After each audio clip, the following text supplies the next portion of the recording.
What students need fundamentally in academics today is not information. They need inspiration and then be given the tools that are going to help them to master the content they need to learn. My name is Amos, Tarfa, director at LifeSTEM Academy. And I just want to talk to you briefly about this piece of inspiring our students to care, showing them the applications of what they're learning in science and mathematics. We do our coursework in class, but then we also have online programs for students. So if you have a student out there and they want to use a math program or any of the programs we put together, please feel free to send me an email. But in this video, I just want to talk to you about a book called The Wright Brothers by David McCullough. That can be a great tool to inspire your students in science and math as they explore the origins of where we've gotten to in terms of aviation and planes flying. Part of the story of that actually goes back to a man named Daniel Bernoulli. You might have heard of something called Bernoulli's principle. Daniel Bernoulli was classmates with another person called Leonhard Euler, or they were friends or colleagues. And the work that they did back in the 17 and 1800s, or well, 1700s is where they lived, when they lived. But that work was very influential in what happened later on. So it's very interesting as you study Daniel Bernoulli's work, you study Leonhard Euler's work, right? So imagine if you can integrate that into classroom instruction where children learn where we came from with aviation, the days when, you have the Da Vinci doing some of his drawings and the different pieces in history, the 1700s, and then all the way to the Wright brothers, which this book talks about. We need to inspire our students to read. We need to inspire our students to study the history of mathematics and science as they learn the topics that they read. So what I'm doing now, I have a list here that I'm going to read to you. But what I've done is I've categorized this project into a few things. Here's what I'm saying. I want to encourage you to encourage your students to either pick a book on the history of mathematics like this or one by William Dunham. There's a lot of good books out there. Take a book on the history of math and just read it for fun. Maybe every Friday you read 30 minutes of math history so you have a better understanding of how math works, right? And how we got to where we are.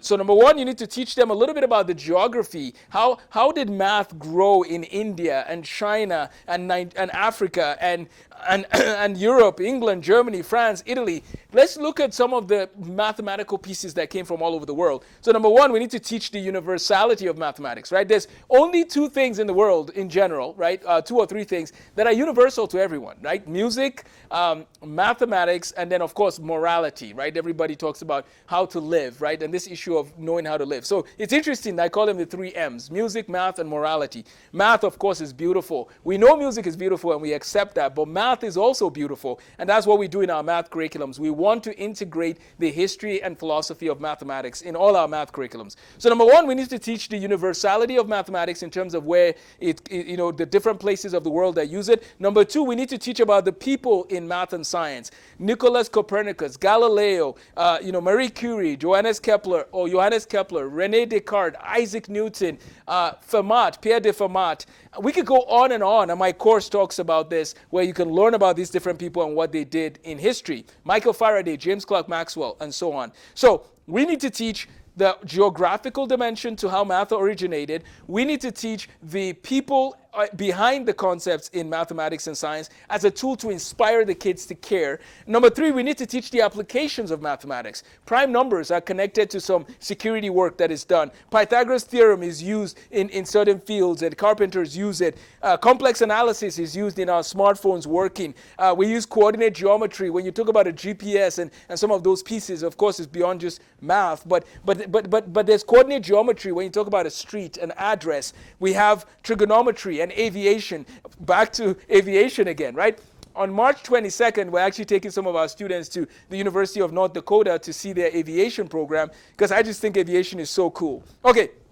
We need to teach the universality of mathematics. We need to teach the history behind the people, who are these people behind the mathematics. And then we need to teach the applications of the mathematics. And lastly, why don't we talk about some problems in mathematics, right? There's a problem called Fermat's last theorem, for example. Is there a way we could take that concept and help a young child to appreciate the beauty of Fermat's last theorem? Fermat's last theorem basically is the Pythagoras theorem, is sort of a good way to explain it. You look at the Pythagoras theorem, A squared plus B squared is equal to C squared. But did you know that there is no numbers ever that if you were to raise them to a power, like A cubed plus B cubed is equal to C cubed, or anything above the squares, you can never find numbers that will fulfill that requirement. And I'm going to step back and actually write this on the board. So there are no numbers in the world that if you were to raise them to a power greater than 2, so n greater than 2, right? So let's say A cubed plus B cubed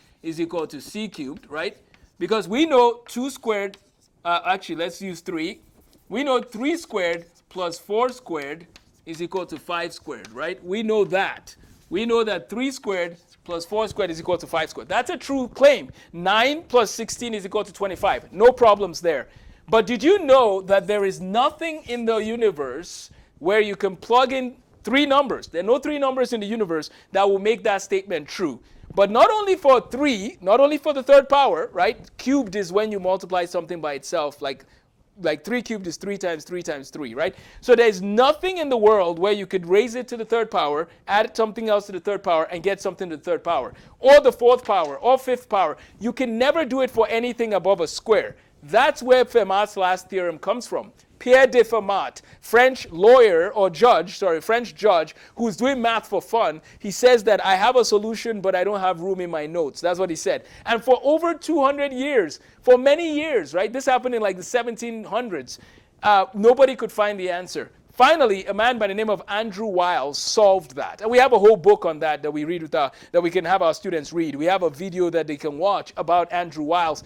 These stories are fascinating because Andrew Wiles was only like 10 years old when he encountered the problem.